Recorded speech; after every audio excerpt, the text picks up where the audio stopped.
मुझे आज भी वह पल याद आता है जब मैंने उसे पहली बार लिखा था। एक दिन जब मैं अपने ऑफिस से लौटा तो मन में एक बात आई, क्या होगा अगर मैं किसी से अपने दिल की बातें लिखूं?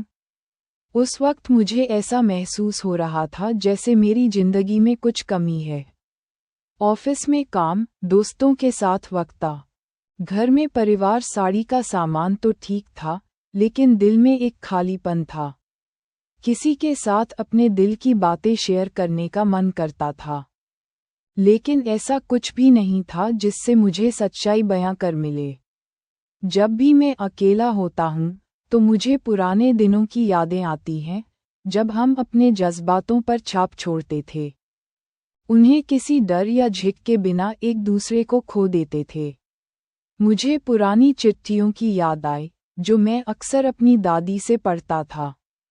उन चिट्ठियों में एक अजीब सा जादू था, एक खास तरह का आकर्षण जो हर जगह खोया जाता है। अक्षरों का साधन, शब्दों का चयन और भावनाओं का मिश्रण, सब कुछ बेहद प्यारा और सच्चा लगता था। जब मैंने सोचा था कि मैं भी कुछ ऐसा कहूँगा, किसी को अपने दिल की बात बताओ, शायद मुझे भी वो सुकून मिले जो चिट्ठियाँ थीं। कुछ दिन बाद मैंने एक रैंडम ईमेल एड्रेस पर पत्र लिखा। नमस्ते, मुझे नहीं पता कि तुम कौन हो, लेकिन मुझे लगता है कि हमें एक दूसरे से बात करनी चाहिए। शायद ऐसा ही कोई है जो दिल की बातें में कहना चाहता है। यह मेरे दिल की पहली चिट्ठी थी, जिसमें सिर्फ एक उम्मीद थी कि शायद इस अजनबी से बात करने से मुझे परमात्मा मिले। कुछ ही दिनों बाद मुझे उस पत्र का उत्तर मिला। नमस्ते, चौंका देने वाली बात करके अच्छी लगी।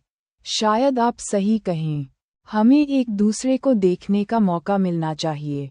उसका ये छोटा सी अक्षर जैसे मेरे दिल के अंदर किसी वैलाट को उपकरण जैसा था।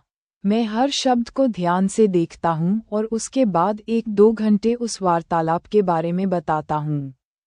मुझे पहली बार ऐसा लग रहा था जैसे मुझे किसी ने समझाया हो। उसके बाद हमारी चिट्ठियों की शूटिंग शुरू हुई।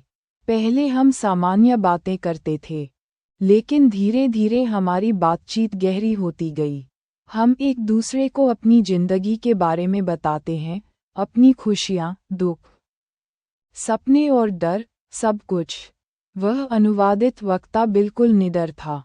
उसे ऐसा लगता था कि शब्दों से दिल की गहराइयों को छूना सबसे आसान होता है। मेरे पास भी वे यहाँ शास्त्र हैं। उसकी चिट्ठियों में हमेशा एक साथ रहती थी, जैसे वह मेरे दिल को छूकर निकल जाती हो।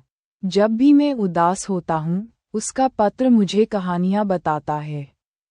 और जब वह परेशान हुई, तो मैंने उसे कुछ ऐसे शब्द लिखे जो उसे तसल्ली देते थे। हमारी चिट्ठियों के माध्यम से हमारा रिश्ता अजीब तरीकों से गहरा हो गया था, बिना एक दूसरे से मिले। हम एक दूसरे के साथ हंसी खुशी और दुख सुख बांटते थे।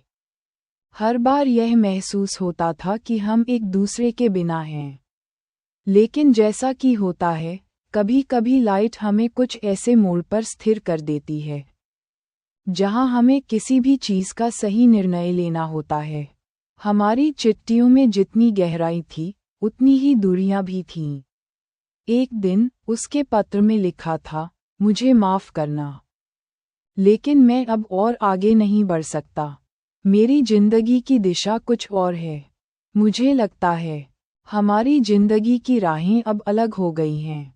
यह मेरे लिए एक बड़ा झटका था। कई दिनों तक मैं एक ही पत्र को पढ़ रहा हूँ।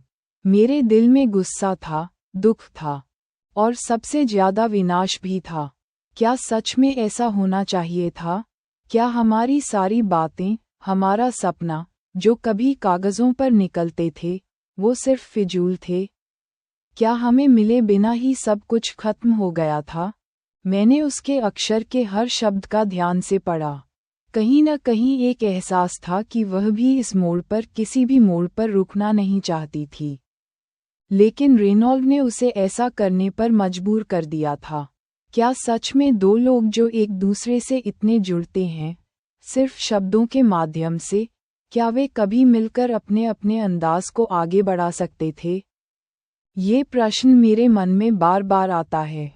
उसके लेबल के बाद मैं कुछ दिनों तक चुप रहा। मैंने विचार की कोशिश की कि यह सब मेरे लिए क्या कहना है। क्या हमारे बीच की ये दूरियां सिर्फ पेपर तक ही सीमित बजट वाली हैं, या ये हमारी रियलिटी का हिस्सा बनेंगी? कुछ महीने बाद मैंने फिर उसे एक पत्र लिखा। तुम्हारी चिट्ठियों ने मुझे बहुत कुछ सिखाया। बहुत कुछ सिखाया, और हमेशा के लिए शब्द मेरे दिल में बैठ गए। मैं खुशियों की कामना करता हूँ, लेकिन मुझे लगता है कि अब हमें अपनी राहें अलग करनी चाहिए। हमारी चिट्ठियों ने हमें एक दूसरे को समझाने का मौका दिया, लेकिन हमारी चिट्ठियों की राहें कभी एक नहीं हो पाईं। आज भी वह चिट्ठियां मेरे पास हैं, और जब भी मैं उन चिट्ठियों को मिर्ज़ा करता हूँ, तो दिल में एक अजीब सी मछली छा जाती है। 1